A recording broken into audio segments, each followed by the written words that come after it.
This chapter explores the causes of economic growth and the kinds of institutions and other factors that can sustain that growth.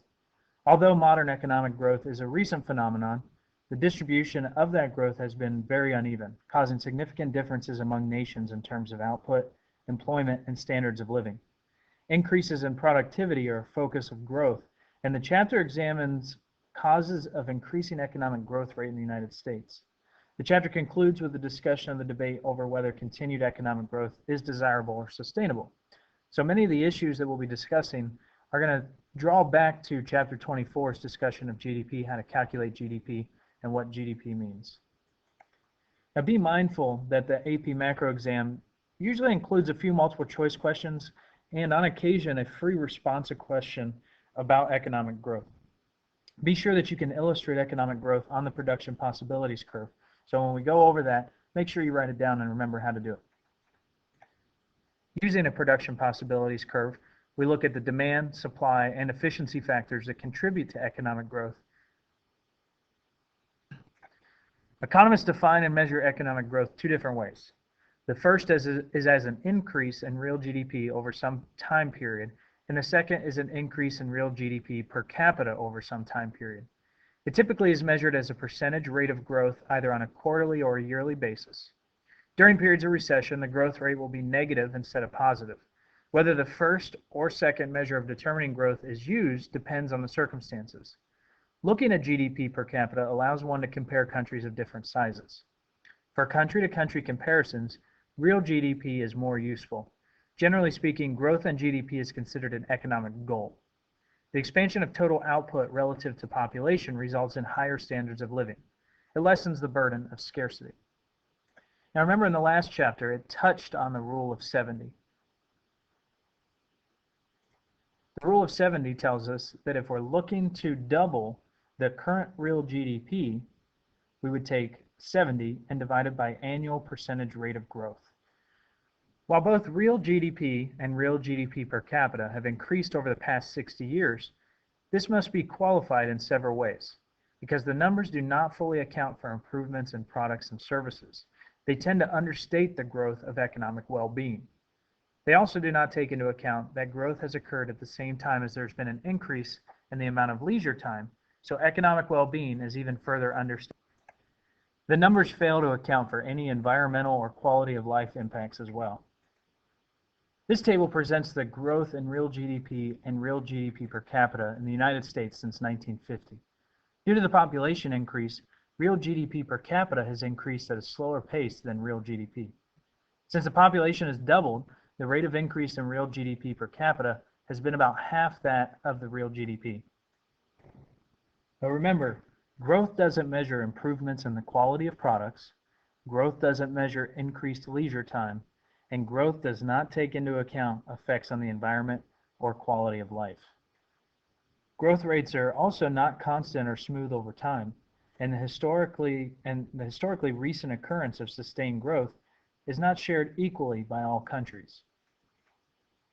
Modern economic growth is characterized by sustained, ongoing increases in living standards that can cause dramatic increases in the standard of living within a single lifetime.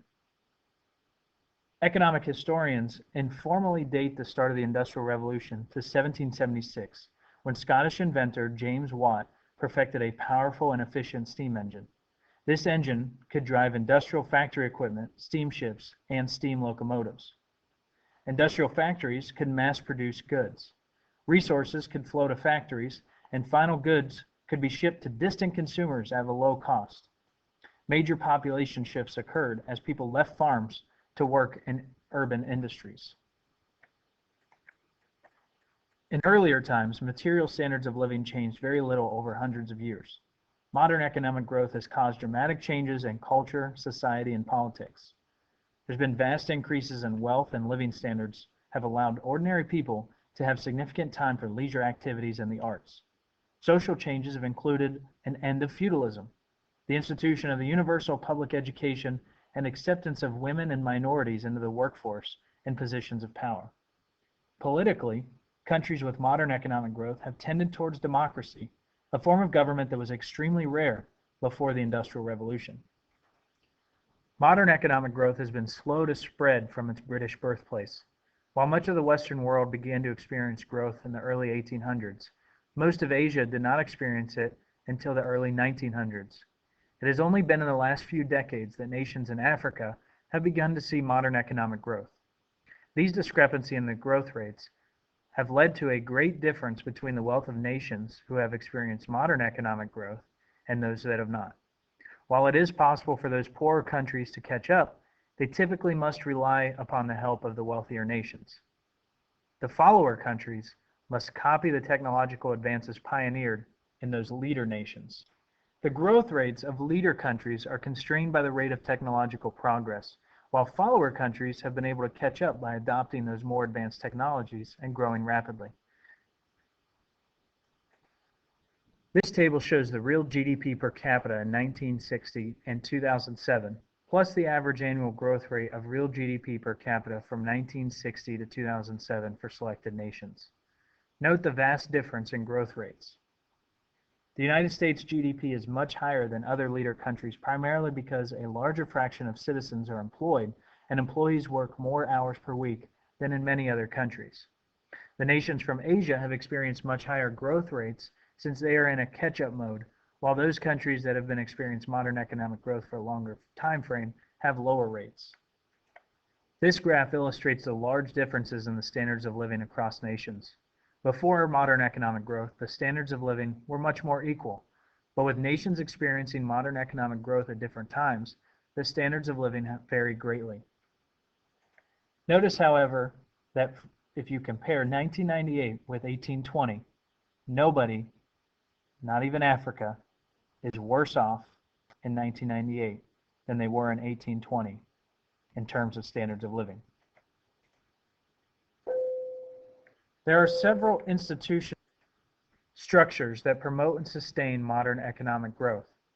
Strong property rights are absolutely essential, as people will not invest if they believe their investments are not safe from theft or an unscrupulous government. Patents and copyright laws are also necessary if a society wants a constant flow of innovative new technologies and sophisticated new ideas. Efficient financial institutions are needed to channel household savings towards the businesses, entrepreneurs, and investors who do most of the country's investing and inventing. Free trade allows countries to specialize so that different kinds of output can be produced in the countries where they can be made most efficiently, and new ideas and innovations can be quickly spread to other countries. A competitive market system lets firms have considerable autonomy to follow market signals in deciding on current production and investment to produce what consumers will demand. Other difficult to measure factors influence a nation's capacity for growth, including political stability, positive cultural beliefs about material progress, and positive attitudes about work and risk-taking. If you'd like extra credit, respond to this question. Do you believe that government intervention helps or hinders a private business's development and growth? Why or why not? Can you compare some of the higher-ranking countries to the lowest-ranked ones to help explain your answer? And what about comparing even the highest-ranking countries to the United States, which is at number 8? 4 supply factors relate to the physical ability of the economy to expand. These supply factors are changes in the physical and technical agents of production, enable an economy to expand its potential GDP. They include increases in the quantity and quality of natural resources, or the land, increases in the quantity and quality of human resources, the labor, increases in the supply or stock of capital goods, the capital, and improvements in technology, which lies on the entrepreneur. The 5th determinant of economic growth is the demand factor. To achieve the higher production potential created by the supply factors, households, businesses, and government must purchase the economy's expanding output. The 6th factor, efficiency, involves the issue that the economy must achieve economic efficiency as well as full employment. Notice I did not say zero unemployment. It must use its resources in the least costly way to provide the specific mix of goods and services that maximizes people's well-being. Growth can be illustrated with a production possibilities curve, as you can see in figure 25.2, where growth is indicated as an outward shift of the curve from AB to CD. Economic growth is realized when the demand factor and the efficiency factor move the economy from point A to point B. Point C represents situations in which real output falls below what it should have been if the economy was operating at full employment. This situation occurred during the severe recession of 2007 to 2009. For the economy to achieve the maximum increase in value, the optimal combination of goods must be achieved, what we call allocative efficiency, or allocating things efficiently.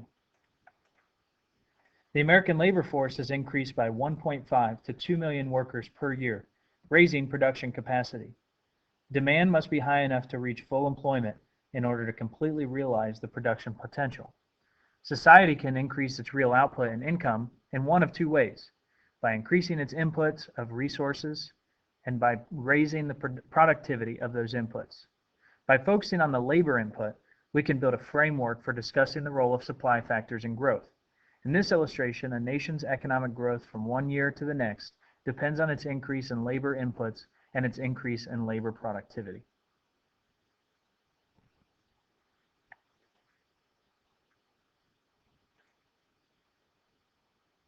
Hours of work depends on the length of the work week and the labor force participation rate, the percentage of the working age population actually in the labor force.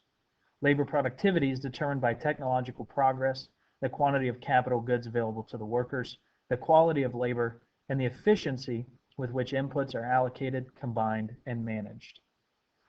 By looking at these numbers, it is clear that both increases in the quantity of labor and increases in labor productivity are important sources of economic growth.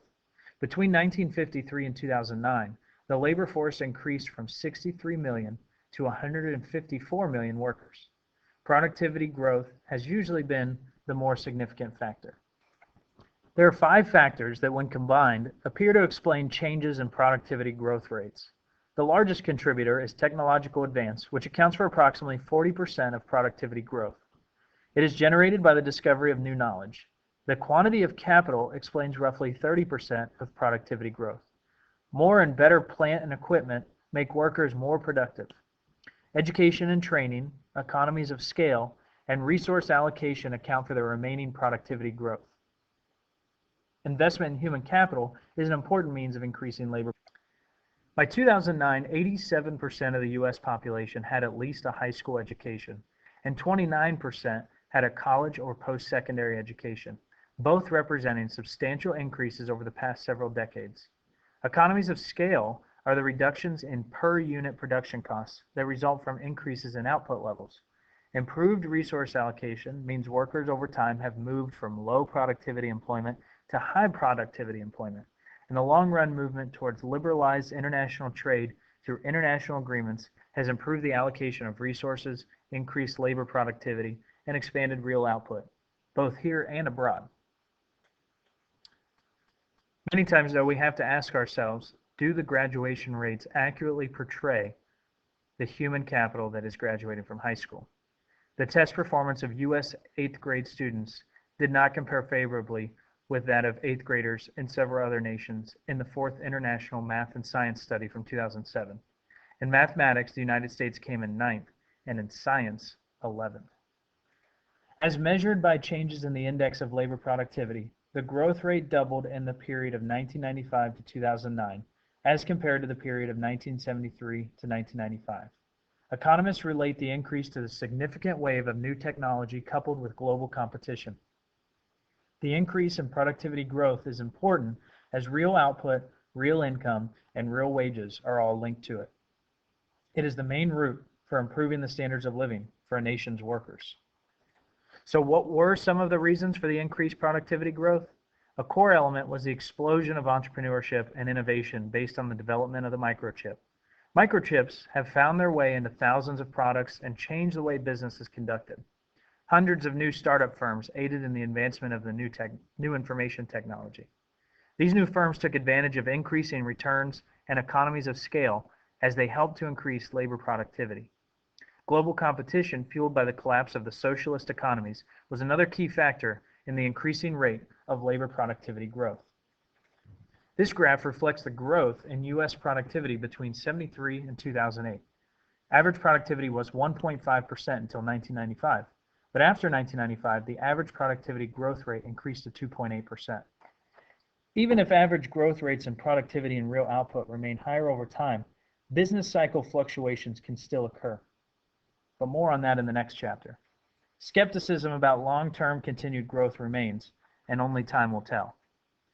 While most economists usually agree that economic growth is both desirable and sustainable, not everyone agrees. Critics say industrialization and growth come with pollution, climate change, ozone depletion, and other environmental problems. They also argue that there is little compelling evidence that economic growth has solved sociological problems such as poverty, homelessness, and discrimination. While growth has led to higher standards of living, it does not necessarily translate to a better life. There is also concern about whether the growth is sustainable. The Earth only has a limited number of resources which are being consumed at alarming rates. Other anti-growth views say that growth creates a frantic job pace, worker burnout, alienated employees, and worker anxiety and insecurity. Proponents of growth meet all of the arguments of critics with the upside of the situation. They point to the higher education levels, increased recreation, better access to medical care, and other benefits of modern society. They feel that the concerns about the environment can be dealt with as technology advances. The automobile industry illustrates that very issue with the movement towards vehicles that use alternative fuels rather than the limited fossil fuels. Growth has also improved working conditions. Machinery is less taxing and less dangerous. Growth may be the only realistic way to reduce poverty because there is only limited political support for greater redistribution of income. Environmental concerns are important, but growth actually has allowed more sensitivity to environmental concerns and the ability to deal with them. So is growth sustainable? Proponents of growth say yes. Resource prices are not rising, and growth today has more to do with expansion and application of knowledge and information, so it is limited only by human imagination.